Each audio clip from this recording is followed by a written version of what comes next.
ನಮಸ್ತೆ, ಇದು ನಮ್ಮನೆ ಅಡುಗೆ ಚಾನಲ್. ನಾನಿವತ್ತು ನಿಮಗೆ ಬೆಂಡೆಕಾಯಿ ಪಲ್ಯ ಮಾಡೋದು ಹೇಳ್ಕೊಡ್ತಾ ಇದ್ದೀನಿ. ಇದಕ್ಕೆ ನಾನಿಲ್ಲಿ ಅರ್ಧ ಕೆಜಿ ಬೆಂಡೆಕಾಯಿ ತೊಗೊಂಡಿದ್ದೀನಿ. ಆ ಪಲ್ಯಕ್ಕೆ ಬೇಕಾಗಿರೋ ಇಂಗ್ರೀಡಿಯೆಂಟ್ಸ್ ತೋರಿಸ್ತೀನಿ. ಬೆಂಡೆಕಾಯಿನ ಸಣ್ಣ ಸಣ್ಣದಾಗಿ ಕಟ್ ಮಾಡಿ ಇಟ್ಕೊಂಡಿದ್ದೀನಿ. 1 ಸ್ಪೂನ್ ಅಚ್ಚ ಖಾರದ ಪುಡಿ ತೊಗೊಂಡಿದ್ದೀನಿ. 2 ಹಸಿರು ಮೆಣಸಿನ್ಕಾಯಿ ಸಣ್ಣ ಸಣ್ಣ ಕಟ್ ಮಾಡಿ ಇಟ್ಕೊಂಡಿದ್ದೀನಿ. 1 ಟೊಮೆಟೊ ಕಟ್ ಮಾಡಿ ಇಟ್ಕೊಂಡಿದ್ದೀನಿ. ತೆಂಗಿನಕಾಯಿ ತುರಿ ಒಂದು ಅರ್ಧ ಬಟ್ಲು, 1 ದಪ್ಪ ಈರುಳ್ಳಿ, ಕರಿಬೇವಿನ ಸೊಪ್ಪು, ಮೊಸರು 3 ಸ್ಪೂನು, ಕಡಲೆಬೇಳೆ, ಉದ್ದಿನಬೇಳೆ, ಸಾಸಿವೆ ಇಷ್ಟಿದ್ರೆ ಸಾಕು. ಇದೇನಪ್ಪ ಒಗ್ಗರಣೆ ಡಬ್ಬಿ ಇಟ್ಟಿದ್ದೀನಿ ಅಂತ ಅಂದ್ಕೋಬೇಡಿ. ಒಗ್ಗರಣೆಗೆ ಸಾಸಿವೆ, ಕಡಲೆಬೇಳೆ, ಉದ್ದಿನಬೇಳೆ ಎಲ್ಲ ಹಾಕ್ತೀನಲ್ಲ, ಅದಕ್ಕೆ ಅಲ್ಲೇ ಡಬ್ಬಿ ಇಟ್ಕೊಂಡಿದ್ದೀನಿ. ಈಗ ಇಲ್ಲಿ ಒಂದು ಪ್ಯಾನ್ ತೊಗೊಂಡು ಬಿಸಿ ಮಾಡಿ ಅದಕ್ಕೆ ಒಂದು 4 ರಿಂದ 5 ಸ್ಪೂನ್ ಎಣ್ಣೆ ಹಾಕ್ಕೊತಾ ಇದ್ದೀನಿ. 1 ಸ್ಪೂನ್ 2 ಸ್ಪೂನ್ ಎಕ್ಸ್ಟ್ರಾ ಆದರೂ ಪರವಾಗಿಲ್ಲ ಎಣ್ಣೆ, ಏಕೆಂದರೆ ಬೆಂಡೆಕಾಯಿ ಸ್ವಲ್ಪ ಲೋಳೆ ಲೋಳೆ ಇರುತ್ತಲ್ವಾ, ಅದು ಅಂಟಂಟಾಗುತ್ತೆ. ಅದಕ್ಕೆ ಎಣ್ಣೆ ಸ್ವಲ್ಪ ಜಾಸ್ತಿ ಇದ್ದರೂ ಚೆನ್ನಾಗಿರುತ್ತೆ.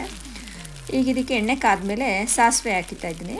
ಸಾಸಿವೆ ಸಿಡಿದ್ಮೇಲೆ ಕಡಲೆಬೇಳೆ, ಉದ್ದಿನಬೇಳೆ ಹಾಕ್ಕೊತಾ ಇದ್ದೀನಿ. 1 ಸ್ಪೂನ್ ಕಡಲೆಬೇಳೆ, 1 ಸ್ಪೂನ್ ಉದ್ದಿನಬೇಳೆ ಸಾಕು. ಈಗ ಇದು ಗೋಲ್ಡ್ ಕಲರ್ ಬರೋ ಥರ ಫ್ರೈ ಮಾಡ್ಕೊಳ್ಳೋಣ ನೀಟಾಗಿ. ಸ್ವಲ್ಪ ಮೆತ್ತೆ ಇರೋ ಥರ ಬಿಡಬಾರ್ದು, ಸ್ವಲ್ಪ ಫ್ರೈ ಆಗಬೇಕು ನೀಟಾಗಿ ಕಡಲೆಬೇಳೆ, ಉದ್ದಿನಬೇಳೆ.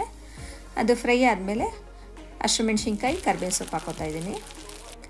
ನೀಟಾಗಿ ಫ್ರೈ ಮಾಡ್ಕೊಳ್ಳೋಣ. ಹಸಿಮೆಣ್ಸಿನ್ಕಾಯಿ ಸಣ್ಣ ಸಣ್ಣ ಕಟ್ ಮಾಡಿರೋದ್ರಿಂದ ಆ ಬೆಂಡೆಕಾಯಿ ಮಧ್ಯದಲ್ಲಿ ನಮಗೆ ಪಲ್ಯ ಜೊತೆ ತಿಂದ್ರೂ ಅದು ಖಾರ ಅನಿಸಲ್ಲ.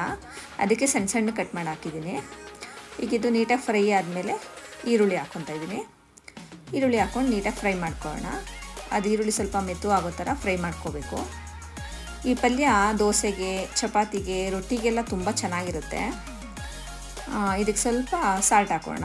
ಈರುಳ್ಳಿಗೆ ಸಾಲ್ಟ್ ಹಾಕಿ ಫ್ರೈ ಮಾಡೋದ್ರಿಂದ ಬೇಗ ಸಾಫ್ಟ್ ಆಗುತ್ತೆ, ಚೆನ್ನಾಗಿ ಬೇಯುತ್ತೆ. ಆಯ್ತಿದು. ಈಗ ಬೆಂಡೆಕಾಯಿ ಹಾಕೋಣ. ಸಣ್ಣ ಸಣ್ಣ ಕಟ್ ಮಾಡ್ಕೋಬೇಕು ಬೆಂಡೆಕಾಯಿನ, ನೀಟಾಗಿ ಫ್ರೈ ಆಗುತ್ತೆ.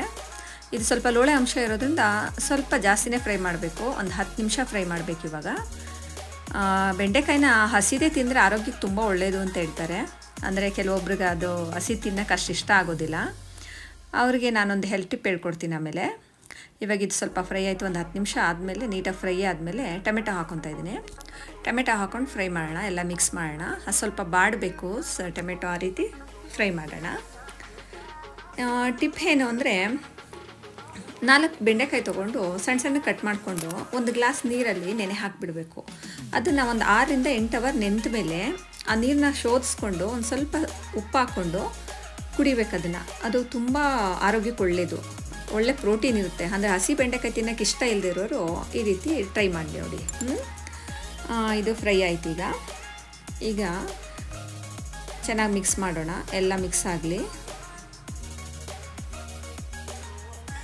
ಈಗ 1 ಸ್ಪೂನ್ ಅಚ್ಚ ಖಾರದ ಪುಡಿ ಹಾಕೋಣ.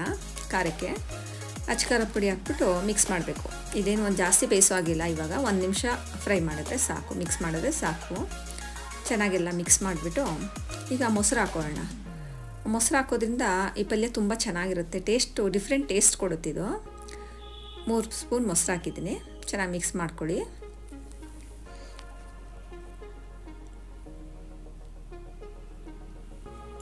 ಈಗ ತೆಂಗಿನಕಾಯಿ ತುರಿ ಬೇಕು ಅಂದರೆ ಆಪ್ಷನಬಲ್ಲು. ನಾನಿಲ್ಲಿ ಸ್ವಲ್ಪ ಹಾಕ್ತಾಯಿದ್ದೀನಿ ತೆಂಗಿನಕಾಯಿ ತುರಿನ.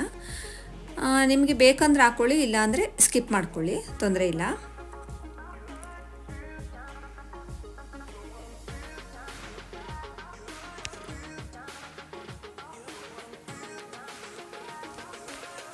ಎಲ್ಲ ಮಿಕ್ಸ್ ಮಾಡಿ ಈಗ ಆಯ್ತಲ್ಲ. ಈಗ ಕೊತ್ತಂಬರಿ ಸೊಪ್ಪು ಹಾಕೋಣ ಲಾಸ್ಟಲ್ಲಿ.